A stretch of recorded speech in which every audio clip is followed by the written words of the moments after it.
7 sebab mengapa musibah datang bertubi-tubi. Yang pertama, karena banyaknya maksiat. Surah Yasin ayat 19 yang kita baca setiap hari.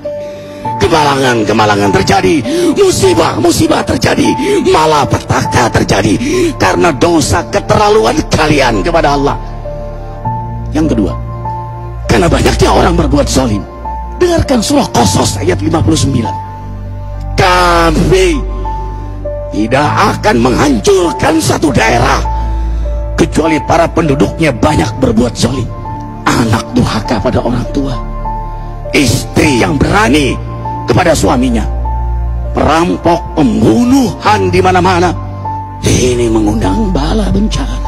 Yang ketiga, mengundang bala bencana karena kelakuan tangan-tangan manusia. Rum 41. Telah tampak kerusakan di daratan dan lautan karena tangan-tangan jahil manusia, agar mereka merasakan akibat perbuatan mereka. Sebagian mereka merasakan akibat perbuatan mereka, agar mereka kembali kepada Allah.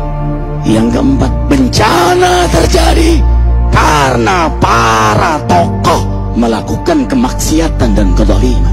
Dengarkan dengan iman, wahai penduduk Indonesia yang mulia, bila kami ingin menghancurkan suatu negeri, kami perintahkan para tokohnya untuk taat kepada Allah, tapi mereka maksiat, tapi mereka berbuat zalim, tapi mereka khianat kepadaku dan kepada makhlukku.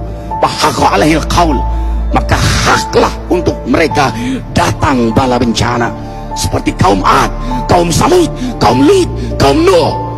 Kami hancurkan sehancur-hancurnya. Siapa tokoh itu?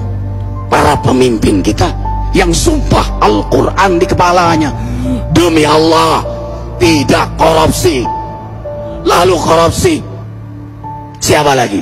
Hartawan, orang-orang kaya yang dengan harta berpoya-poya, sombong, maksiat dengan kekayaannya di tengah orang yang banyak menderita.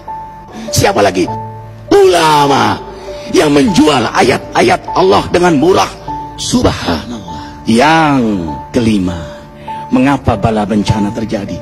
Karena orang-orang soleh, orang-orang baik diam melihat kemaksiatan dan kemungkaran. Surah Al-Anfal ayat 25. Takutlah kalian dengan musibah yang tidak hanya menimpa orang yang maksiat, orang yang berbuat zalim, tapi juga kalian orang-orang soleh. Maka masa bodoh dengan kemaksiatan bukanlah sikap seorang mukmin. Amar ma'ruf nahi mungkar adalah amal cerdas. Yang keenam, justru karena rahmat Allah, karena peringatan yang Allah hadirkan agar hadir mahkamah kesadaran kita. Ikhwah, dengarkan dengan iman surah Al-Baqarah ayat 155, 156, 157.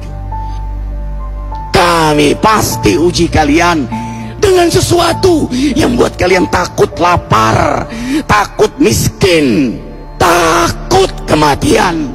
Tapi kabarkan berita gembira bagi hamba Allah yang sabar dari semua ujiannya, yang mereka berkata, sesungguhnya kami milik Allah dan sungguhnya kami akan kembali kepada Allah. Yang terakhir, yang ketujuh, ada yang nanya, bagaimana yang maksiat yang selamat? Tenang-tenang saja. Yang berbuat zalim malah sukses. Di mana keadilannya? Allah Maha Adil. Dengarkan surah Hud ayat 15-16. Barang siapa mencari kesenangan dunia, lalu dia menghalalkan semua cara, apa kata Allah? Kami beri, tapi di akhirat tidak mendapatkan secuil pun kenikmatan, malah nikmat di dunianya menjadi bahan bakar azab untuk dirinya. Itulah istidrat. Lalu apa sikap kita sekarang? Orang beriman menjadikan peristiwa apapun sebagai jalan untuk mendekatkan dirinya kepada Allah.